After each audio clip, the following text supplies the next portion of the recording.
Assalamualaikum warahmatullahi wabarakatuh. Pada kesempatan kali ini Harapan Rakyat bersama Bapak PJS Bupati Pangandaran, alhamdulillah kita bisa berjumpa dalam kesempatan talk show berkaitan dengan COVID-19 di Pangandaran. Ini gimana Pak kabarnya? Alhamdulillah, sehat. Alhamdulillah. Ya, ini Pak, kita dari Harapan Rakyat pengen tahu soal bagaimana sih kondisi COVID-19 di Pangandaran saat ini? Ya, akhir-akhir ini memang ada, kalau dibandingkan sejak awal COVID ini terpapar di Pangandaran, memang ada peningkatan ya. Iya. Karena sekarang di posisi 11 sedang dirawat, 4 itu tanpa gejala. Tetapi ini juga menurun dari minggu yang lalu. Minggu yang lalu itu sampai di atas 22 gitu ya. Terjadi penurunan gitu. Harus ada penurunan, dan bahkan 2 hari ini tidak ada tambahan kasus positif. Kecuali tadi pagi ada kru dari Bandung, televisi, karena kita sedang debat pilkada. Ternyata dites positif, tapi karena domisili Bandung jadi langsung pulang ke Bandung. Langsung ke Bandung ya. Dengan protokol kesehatan tentunya. Kalau penanganan protokol kesehatan di Pangandaran sendiri seperti apa sih Pak? Ya, kami ini daerah wisata ya, jadi kedatangan dari masyarakat wisatawan khusus dari luar itu tinggi, terutama di weekend dan hari-hari libur. Nah itu makanya kami di gate itu selalu dipasangkan, selain kan kita ada gate ya untuk masuk area wisata itu karena ada tiket yang harus dibayar, itu sekaligus mengingatkan masalah masker. Itu tahap pertama di gate. Keduanya, setiap pagi di sini khususnya di area wisata itu kita tetap ada operasi pendisiplinan oleh Kapolres, Kapolsek dan Ramil di wilayah Pangandaran. Kalau di kecamatan-kecamatan lain seminggu sekali. Kalau di Pangandaran sendiri karena itu area wisata, tiap hari ada operasi untuk pendisiplinan, penggunaan masker, kerumunan, segala macam, dan sarana-sarana kebersihan untuk cuci tangan sebenarnya itu selalu diperiksa. Nah itu yang kita lakukan. Kemudian kalau di luar area wisata, selain juga ada operasi peringatan gitu dan sosialisasi kampanye penggunaan masker, setiap pendatang itu harus dideteksi atau lapor ke Satgas tingkat desa. Nah, kalau memang dari daerah zona merah itu kita siapkan rapid test di puskesmas. Kalau reaktif langsung diarahkan ke labkes untuk PCR, swab test gitu. Nah, sehingga karena hampir semua kasus di Pangandaran itu dari kedatangan orang dalam perjalanan. Orang dari luar gitu? Dari luar ataupun warga Pangandaran yang baru pulang dari bepergian dari luar. Gitu. Ya. Kalau untuk swab sendiri, kalau di sini berapa lama ya Pak? Kalau swab ini sebenarnya 3 jam bisa. 3 jam di sini bisa, karena sudah punya alat sendiri, cuman kapasitas masih kecil.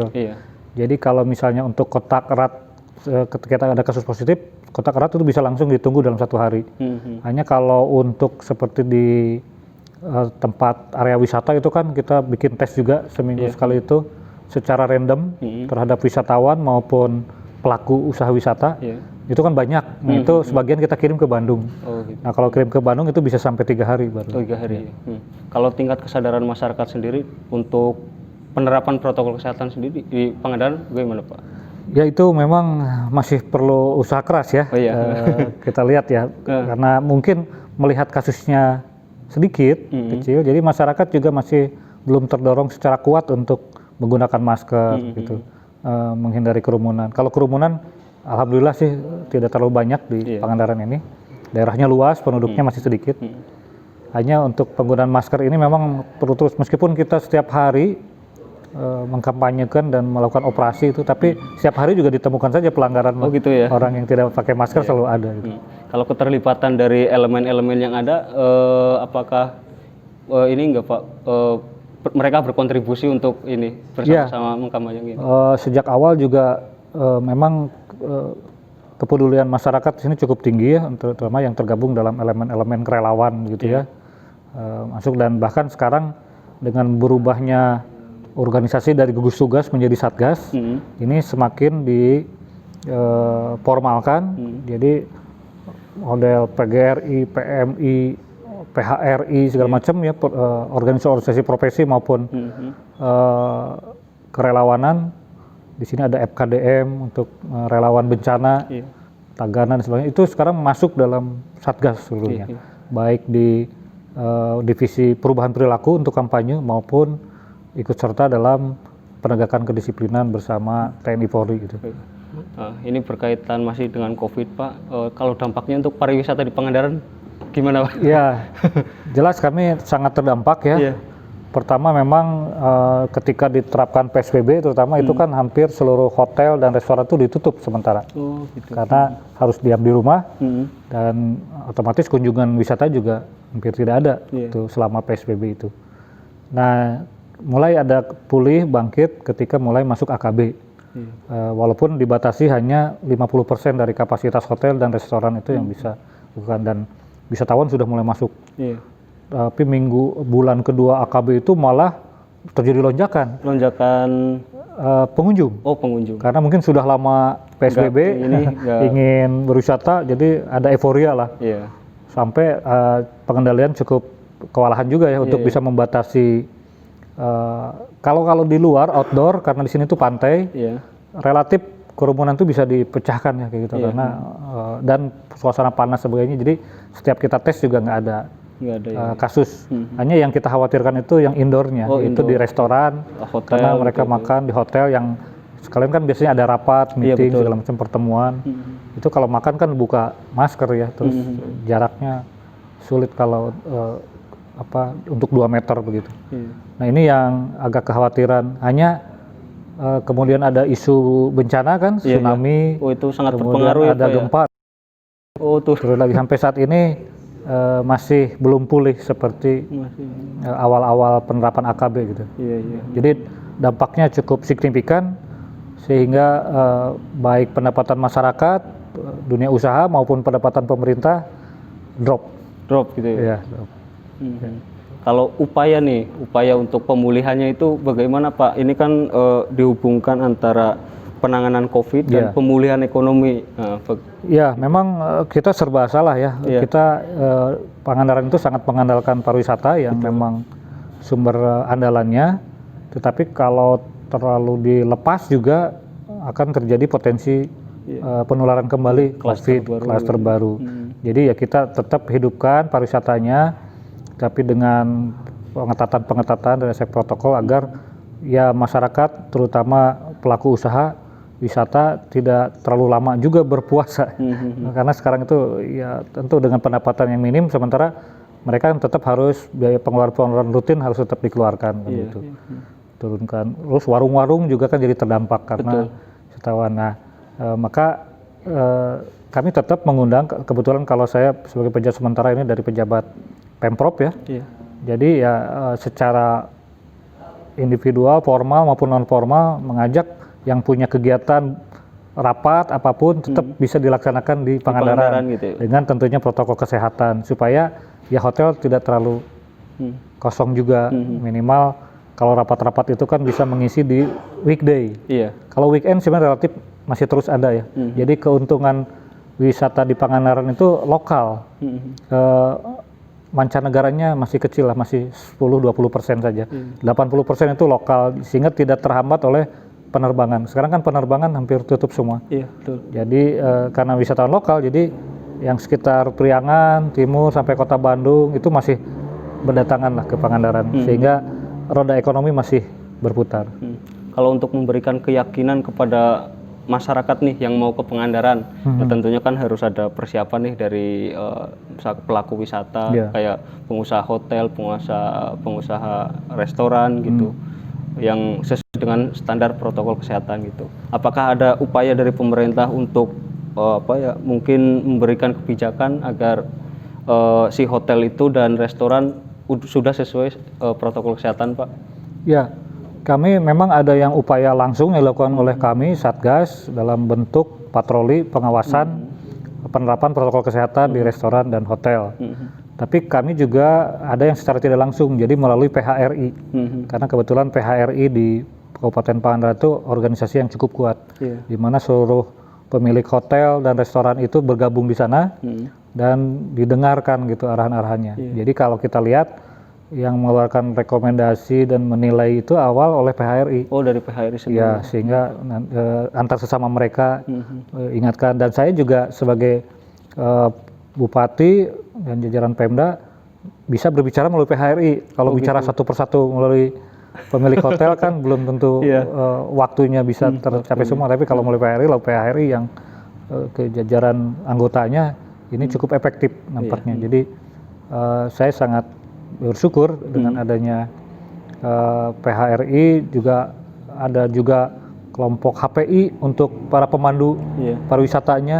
Nah, ini semua adalah mitra-mitra kerja kita yang sangat membantu untuk bisa ikut mengendalikan penerapan protokol kesehatan di hotel, restoran, dan di tempat-tempat wisata.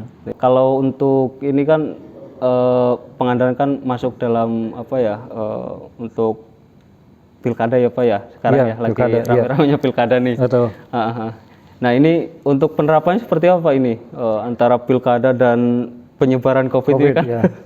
Ini banyak yang takut nih. Salah satu tugas pokok saya sebagai PJS Bupati ini adalah mengawal tahapan-tahapan pilkada supaya berjalan secara lancar sesuai dengan jadwal dan mencapai indikator-indikator sukses. Indikator sukses pilkada itu kan pertama setiap tahapan berjalan sesuai lancar, tidak ada konflik. Kemudian yang ketiga, angka partisipasi pemilih juga tinggi.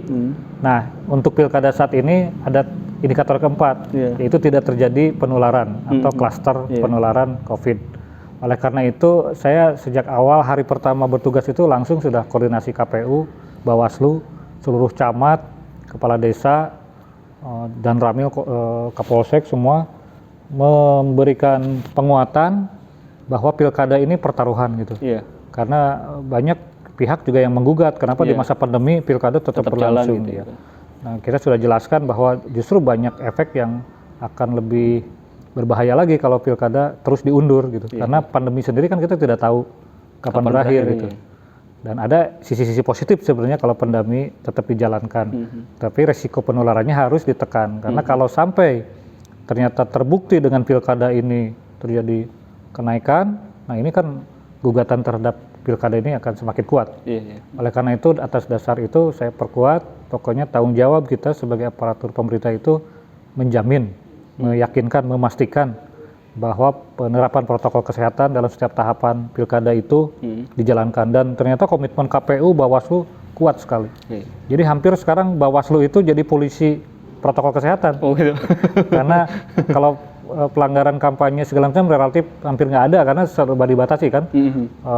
Pertemuan fisik hanya 50 ke bawah, konvoy nggak boleh ada arak-arakan, nggak gitu, ada. Jadi terus daring semua.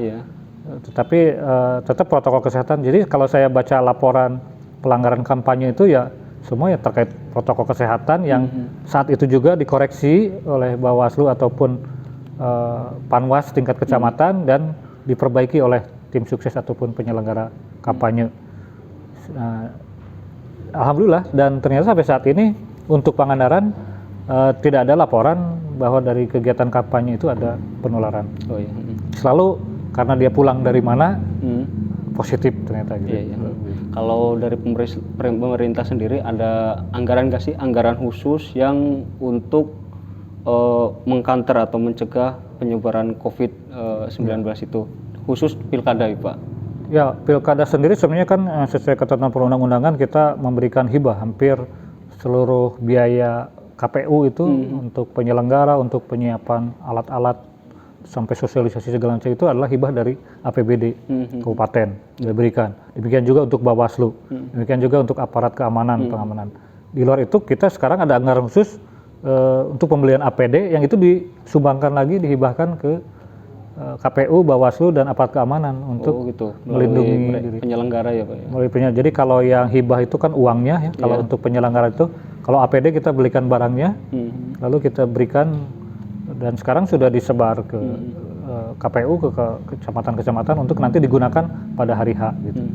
Di samping juga pada tahap coklit untuk pencocokan penelitian daftar pemilih, penetapan, kemudian selama masa kampanye pengawasannya, sampai tadi debat calon, itu pilkada itu APD itu sudah digunakan oleh para penyelenggara. Ini Pak, terakhir Pak, harapannya nih dari pemerintah Kabupaten Pangandaran untuk mencegah penyebaran COVID-19 di lokasi wisata yang di ujung timur Jawa Barat ini. Ya. Harapannya Pak. Tentu harapannya adalah sebagaimana juga menjadi kampanye nasional bahwa penerapan protokol kesehatan khususnya 3M ini akan dikemas menjadi sebuah pesan ibu. Kenapa pesan ibu? Karena kita kan terhadap ibu mah pasti manut gitu ya, hormat gitu. Dan karena apa? Karena pesan ibu itu pasti keluar dari hati yang tulus. Seorang ibu memberikan nasihat, arahan itu pasti ingin keselamatan anaknya. Nah, itu juga yang kami sampaikan bahwa 3M itu adalah pesan ibu. Ibu kita sendiri untuk keselamatan diri sendiri, keselamatan keluarga. Nah, dengan cara seperti itu mudah-mudahan menyentuh dari sisi nuraninya gitu. Tidak hanya akal, pikiran, perasaan, tapi nuraninya tersentuh bahwa ketika kita menjalankan protokol kesehatan bukan semata-mata karena anjuran atau perintah dari pemerintah. Tetapi itu adalah kebutuhan kita, itu adalah kewajiban kita bersama untuk menjaga keselamatan diri sendiri dan orang lain secara bersamaan. Gitu. Oke, ini luar biasa sekali Pak. Mungkin terima kasih Pak untuk waktunya. Mudah-mudahan semuanya sehat-sehat terus. Amin. Oke, itu saja bincang-bincang kali ini kami dari Harapan Rakyat dengan Pak PJS Bupati Pangandaran. Terima kasih. Assalamualaikum warahmatullahi wabarakatuh. Waalaikumsalam.